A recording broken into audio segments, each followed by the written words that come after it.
So, maganda ba talagang investment yung gold? So, sa akin, ang opinion ko lang is maganda talaga tong investment yung gold. Kasi, on my own experience, no? So, dati, nabili rin ako ng mga alahas at saka ngayon may mga ipon na rin akong alahas. So, dati, mga 3 years, no? Kung nabili, mga halaga lang siya ng mga 3,000 or 6,000.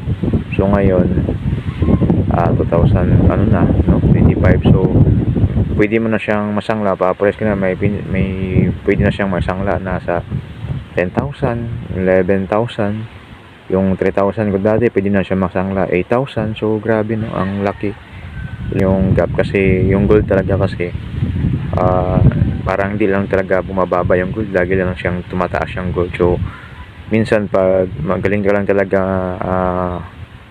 mag-invest or mag-alaga ng items mo na hindi siya masira, ay maganda talaga yung investment yung gold. Kasi sa katagalan ay yan talaga yung nagamahal talaga siya.